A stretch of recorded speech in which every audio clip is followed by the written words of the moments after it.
मैं एक वनवासी हूं लक्ष्मण, अपने राज्य से निष्कासित। और एक वनवासी किसी के घर, किसी के नगर में प्रवेश नहीं कर सकता। मेरा लंका में प्रवेश करने का प्रश्न ही नहीं उठता। किंतु लंका के भीतर भाभी मां जो दिन रात्रि बैठकर आपकी राह देख रही, उनका क्या भैया? न्याय और नीति भी यही कहते हैं कि परिस्थिति असामान्य होने पर नियमों में बदलाव किए जा सकते हैं। और यहाँ तो ना ये युद्ध साधारण और ना ही ये परिस्थिति सामान्य। अंततः हमें लंका के भीतर तो जाना ही होगा ना भैया। क्या मर्यादा का उल्लंघन करने वाले राम पर तुम्हारी भाभी मां गर्व कर पाएगी? वचन के लिए केवल एक ही परिस्थिति है लक्ष्मण, और वो है उनका पालन करना। और रही बात देखने की, तो परिस्थिति के साथ अपने शब्दों को बदलना, प्रण को भंग करना, वचन का अपमान करना होता है लक्ष्मण। और वो मानव ही क्या जो अपने दिए हुए शब्दों से, अपने सिद्धांतों से डिग जाए। इस वचन के साथ केवल मेरा ही नहीं, माता कैकेयी का भी मान जुड़ा हुआ है लक्ष्मण। और मैं किसी भी परिस्थिति में उनके सम्मान को घटने नहीं दे सकता। तो तब तक इस विरह में उठती उस तड़प का क्या भैया, जिसमें दिन रात आप और भाभी मां दोनों जल रहे हैं? उस चिंता का क्या? वहां भाभी मां जो आपकी प्रतीक्षा में, और यहां आप उनकी। क्या आप उनके लिए भी कुछ नहीं करेंगे? सीता की चिंता तो मुझे अपने प्राणों से भी अधिक है लक्ष्मण। और मुझे अपनी सीता पर पूरा विश्वास है कि वो उस राम की प्रतीक्षा कर रही है जो विवाह में दिए उसके मान और सुरक्षा की रक्षा का वचन निभाने आया है। सीता अवश्य आएगी लक्ष्मण। जिस राज्य के राजा ने मेरी सीता को अपमानित कर बलपूर्वक उसे अपना बंदी बनाया है, और अब ये युद्ध तब भी पूर्ण होगा जब उसी राज्य का राजा सम्मान सहित मेरी सीता को मुझे लौटाएगा। तब तक मैं यहां हर क्षण उसकी प्रतीक्षा करता रहूंगा।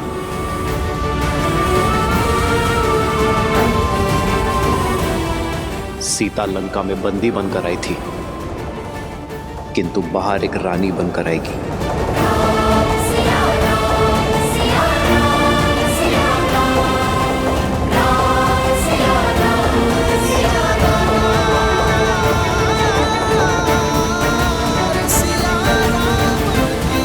अद्भुत है श्री राम का वचन पालन, उनकी मर्यादा और न्याय के प्रति उनकी सोच। किंतु महादेव, यदि श्री राम लंका के भीतर नहीं जाएंगे तो सीता को मुक्त कराकर कैसे ला पाएंगे? अमावस्या के पूर्व अयोध्या कैसे लौट पाएंगे? और भरत के प्राण कैसे बचा पाएंगे? इतने कठिन समय पर भी वो अपने वचन पर अडिग क्यों हैं? मर्यादा का आंचल थामे क्यों खड़े हैं श्री राम? जो स्वयं ही मर्यादा भंग करे वो भला कैसा मर्यादा पुरुषोत्तम देवी? एक नर का मर्यादा और धर्म के प्रति समर्पण का भाव और उन्हें किसी भी मूल्य पर पूरा करने की हट उसे नारायण बनाते हैं। और श्री राम का यह समर्पण भाव और हट ही है जो उन्हें मर्यादा पुरुषोत्तम श्री राम बनाती। ऐसी भी देवी जिसने इस संसार में धर्म और मर्यादा की स्थापना हेतु ही अवतार लिया, वो भला मर्यादा का उल्लंघन कैसे कर सकते? यदि मर्यादा का आंचल थामे रहेंगे तो अमावस्या तक सीता को लेकर अयोध्या कैसे पहुंच पाएंगे? देवी, मैंने आपसे पहले ही कहा था कि ना तो ये युद्ध सरल होगा और ना ही इसके द्वारा प्रस्तुत की गई चुनौतियां। परिस्थितियां अत्यंत विषम हैं और इन विषम परिस्थितियों से हमारे समक्ष कई प्रश्न उठ खड़े हुए। कैसे करेंगे श्री राम संसार में धर्म और मर्यादा की स्थापना?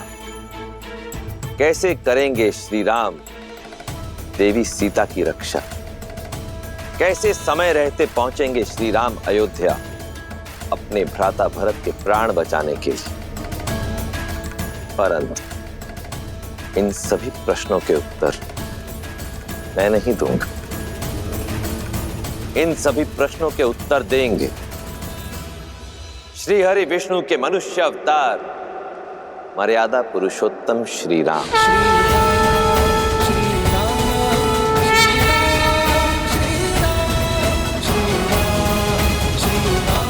हनुमान में लंका की सीमा में प्रवेश नहीं कर सकता, किंतु सीता के प्रति मेरा विश्वास हर सीमा लांघेगा। सीता को ज्ञात होना चाहिए हनुमान कि अमावस्या से पूर्व मैं उसे लेकर अयोध्या लौटूंगा।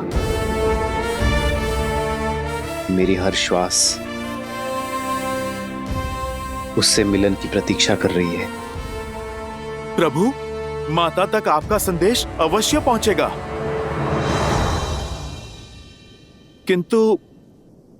किंतु कैसे प्रभु? एक बार लंका को स्वाहा कर चुके हनुमान को कौन रोक रहा है? जाओ हनुमान और भस्म कर दो अन्याय और पाप की सत्ता को, और प्रज्वलित करो न्याय और भक्ति की अग्नि को। मूलतो ब्रह्म रूपाय मध्यतो शक्ति रूपिणे अग्रतो शिव रूपाय वृक्षराजाय ते नमः। मूलतो ब्रह्म रूपाय मध्यतो शक्ति रूपिणे अग्रतो शिव रूपाय वृक्षराजाय ते नमः।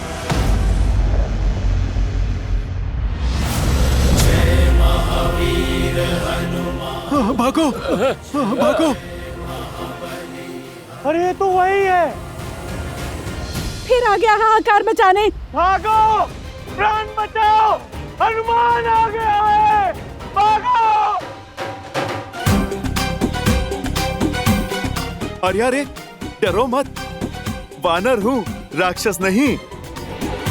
तुम लोगों ने पहले भी तो बांधा था मुझे। आओ आओ, मुझे फिर से बांध लो। मेरी पूंछ में अग्नि नहीं लगाओगे? अरे आओ।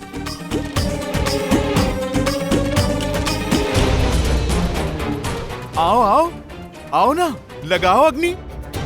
ये तो वही है जिसने मेरे भाई निकुंभ की। नहीं, इससे बैर लेना उचित नहीं है। अरे ये तो कतई ठीक नहीं है। मैं पिछली बार आया था तब तो तुम लोगों ने मेरा बड़ा ही राजसी स्वागत किया था। कुछ नहीं करोगे?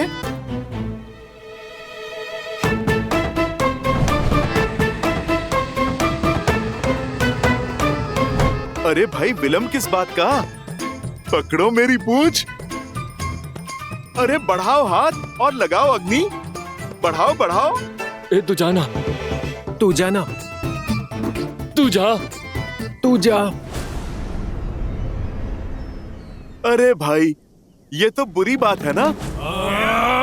मैं मित्र बनकर बात कर रहा हूँ, तुम प्रहार करने आगे बढ़ रहे हो।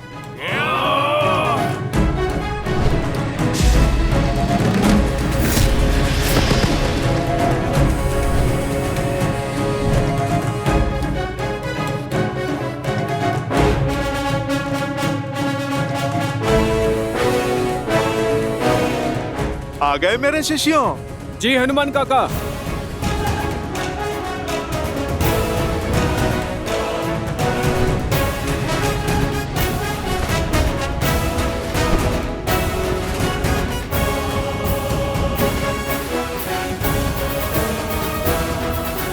अरे तुम तो बड़े विचित्र हो। पिछली बार अग्नि लगा रहे थे, अब अग्नि को ही मुझसे बचा रहे हो। भागो भागो भागो। चलो, अब दीप प्रज्वलित हुआ, अब कार्यक्रम आरंभ करते हैं। जय हनुमान ज्ञान गुण सागर, जय कपीस तिहु लोक उजागर, रामदूत अतुलित बल धामा, अंजनी पुत्र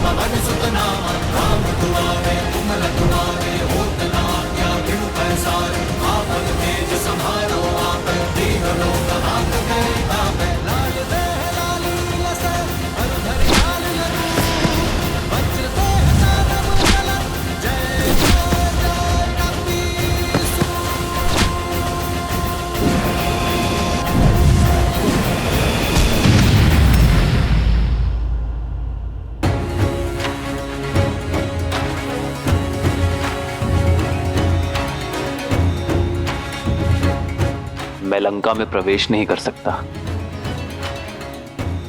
किंतु मेरे बाणों पर ऐसा कोई प्रतिबंध नहीं है।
प्रभु, आपसे एक प्रश्न पूछूं? मुझे आप पर पूर्ण विश्वास है, किंतु एक बार लंका जल चुकी है, पुनः जलाने से क्या लाभ होगा? मेरा अर्थ है, इस निर्णय के पीछे अवश्य ही कोई गहरा कारण होगा, कोई युक्ति होगी। मैं आपकी जिज्ञासा शांत तो कर दूंगा विभीषण, किंतु मेरे निर्णय का कारण आपके दुख का कारण हो सकता है। क्या आप अब भी जानना चाहते हैं? क्या कहा तुमने? एक बार फिर? ये मरकट हर सीमा लांघ रहे हैं।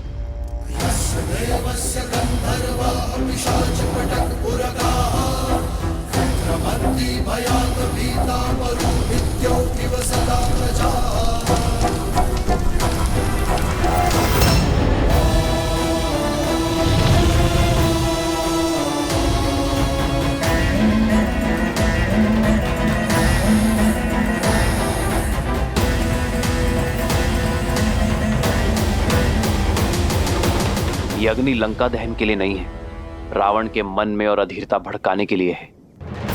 जब व्यक्ति अधीर हो जाता है तो उसके विवेक पर विकार हावी हो जाता है, उसके सोचने की शक्ति क्षीण हो जाती है, और मैं चाहता हूं रावण इस युद्ध की सबसे बड़ी भूल करे, शीघ्र अतिशीघ्र करे। कैसी भूल प्रभु? मैं कुछ समझा नहीं। कुंभकर्ण, आप ही ने सूचना दी थी ना? रावण के पास ब्रह्मास्त्र से भी बड़ा अस्त्र है। कुंभकर्ण, जो अभी निद्रा में है, यदि वो 2 दिन तक और सोता रहा, अपनी निद्रा पूर्ण कर ली, तो उसे मिले वरदान के अनुसार वो अगले 6 माह तक अजय और अमर होगा। उसे युद्ध में पराजय करना असंभव होगा विभीषण। हमारे पास इतना समय नहीं है विभीषण। रावण को इस बात का ज्ञात है, इसीलिए वो 2 दिन बीतने की प्रतीक्षा कर रहा है, हमें व्यस्त करने का प्रयास कर रहा है, किंतु मैं ये होने नहीं दूंगा। मेरी ये युक्ति रावण के धैर्य का बांध तोड़ उसे अधीर बनाकर कुंभकर्ण को जगाने के लिए विवश कर देगी। विभीषण, मैं जानता हूं आपके भाई के लिए आपका हृदय विचलित है, किंतु यह संहार आवश्यक है धर्म की स्थापना के लिए। लंका के द्वार से राम, लक्ष्मण और उनकी सेना आक्रमण कर रही है। लंका के भीतर ये वानर उत्पात मचा रहे हैं। हमारी सेना दोहरे आक्रमण के लिए सज्ज नहीं। समस्या विकराल है महाराज। शीघ्र, अतिशीघ्र समाधान खोजना होगा। समाधान एक ही है महाराज, युवराज इंद्रजीत। और वो देवी निकुंभला के अनुष्ठान में लगा है। उसका अनुष्ठान कहां तक पहुंचा? अभी वो वट वृक्ष की पूजा संपन्न कर रहे हैं। उसके पश्चात ही युवराज निकुंबला देवी की पूजा आरंभ करेंगे महाराज। ब्रह्मदेव, इस वट वृक्ष की पूजा संपन्न हुई। अब आपके दिए वरदान के अनुसार मैं देवी निकुंबिला का आवाहन करने हेतु सज्ज हूं। अपने आशीर्वाद के फलीभूत होने का आशीर्वाद दीजिए ब्रह्मदेव, क्योंकि निकुंबिला देवी की पूजा संपन्न होने के पश्चात इस समस्त संसार में मुझे कोई पराजित नहीं कर पाएगा। अजय हो जाऊंगा मैं सदा सदा के लिए। अग्रतो शिव रूपाय वृक्षराजाय ते नमः। मूलतो ब्रह्म रूपाय मध्यतो शक्ति रूपिणे अग्रतः शिव रूपाय वृक्षराजाय ते नमः।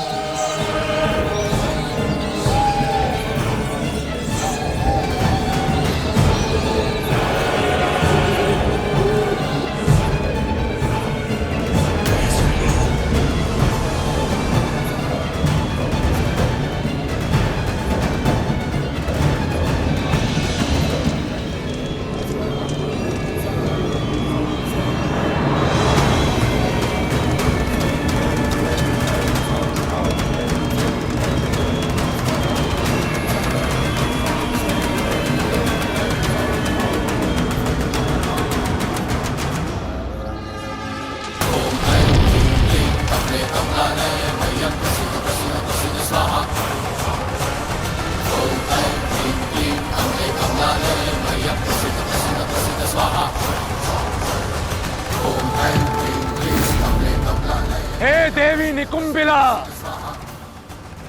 मैं दशानन रावण पुत्र इंद्रजीत आपका आवाहन करता हूं।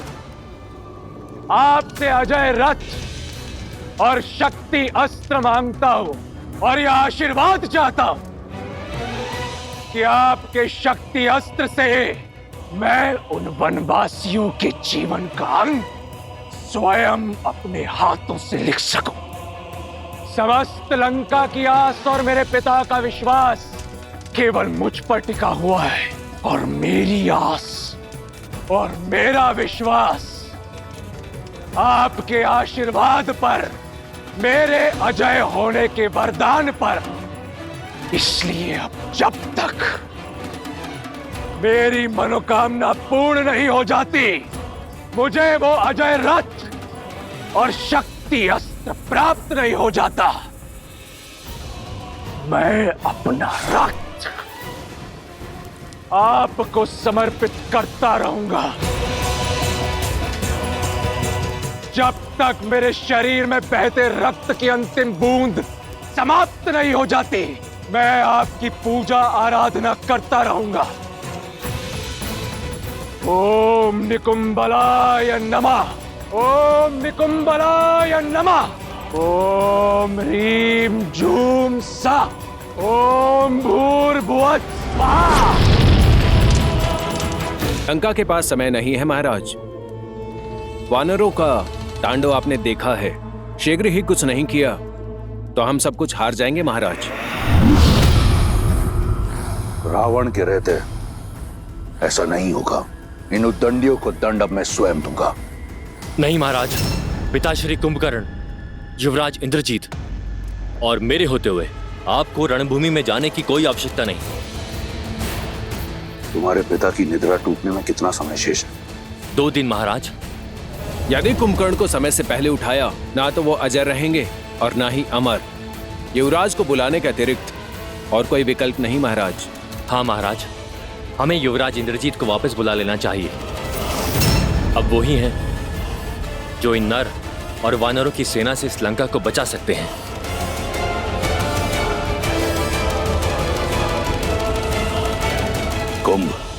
कुंभकर्ण को जगाने की तैयारी करो।